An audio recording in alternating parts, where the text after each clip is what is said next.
కాంగ్రెస్ లోకి సోయం బాపురావు, గుత్తా సుఖేందర్ రెడ్డి. బాపురావు ఢిల్లీ పర్యటన తర్వాత మారిన సీన్. తాజాగా అమిత్ షా మీటింగ్ కు ఎంపీ డుమ్మా.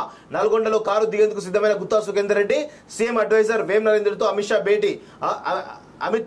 గుత్తా అమిత్. ఆదిలాబాద్ భువనగిరి టికెట్లపై క్లారిటీ కోసం నేతల ఎదురు చూపులంటూ ఒకరు చూస్తాను.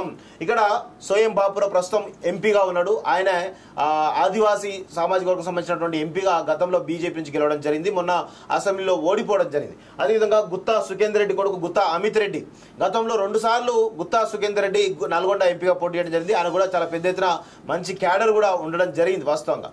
సో గుత్తా అమిత్ రెడ్డి, గుత్తా మరి సోయం బాపురావు ఇద్దరు వస్తే కూడా కాంగ్రెస్ లో వీళ్ళిద్దరు కూడా టికెట్లు కన్ఫర్మ్ చేసేటువంటి అవకాశం అయితే కనబడతా ఉన్నాయి. సో దానిలో భాగంగా చాలా కీలకమైనటువంటి అంశాలు కూడా తెరపైకి వస్తా ఉన్నాయి. ఈ రెండిట్లో కూడా టఫ్ ఫైట్ ఉండే అవకాశం అయితే కనబడతా ఉంది. సో చూద్దాం ఏమైతుందో.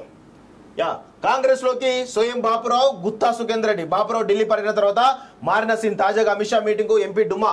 నల్గొండలో కారు దిగేందుకు సిద్ధమైన గుత్తా సుఖేందర్ రెడ్డి, సీఎం అడ్వైజర్ వేం నరేంద్రతో అమిత్ షా భేటీ. గుత్తా అమిత్.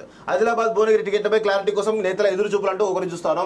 ఇక్కడ సోయం బాపురావు ప్రస్తుతం ఎంపీగా ఉన్నాడు. ఆయన ఆదివాసీ సామాజిక వర్గం సంబంధించినటువంటి ఎంపీగా గతంలో బీజేపీ నుంచి గెలవడం జరిగింది. మొన్న అసెంబ్లీలో ఓడిపోవడం జరిగింది. అదేవిధంగా గుత్తా సుఖేందర్ రెడ్డి కొడుకు గుత్తా అమిత్ రెడ్డి గతంలో 2 సార్లు గుత్తా సుఖేందర్ రెడ్డి నల్గొండ ఎంపీగా పోటీ చేయడం జరిగింది. ఆయన కూడా చాలా పెద్ద ఎత్తున మంచి క్యాడర్ కూడా ఉండడం జరిగింది వాస్తవంగా. సో గుత్తా అమిత్ రెడ్డి, గుత్తా మరి సోయం బాపురావు ఇద్దరు వస్తే కూడా కాంగ్రెస్ లో వీళ్ళిద్దరు కూడా టికెట్లు కన్ఫర్మ్ చేసేటువంటి అవకాశం అయితే కనబడతా ఉన్నాయి. సో దానిలో భాగంగా చాలా కీలకమైనటువంటి అంశాలు కూడా తెరపైకి వస్తా ఉన్నాయి. ఈ రెండిట్లో కూడా టఫ్ ఫైట్ ఉండే అవకాశం అయితే కనబడతా ఉంది. సో చూద్దాం ఏమైతుందో.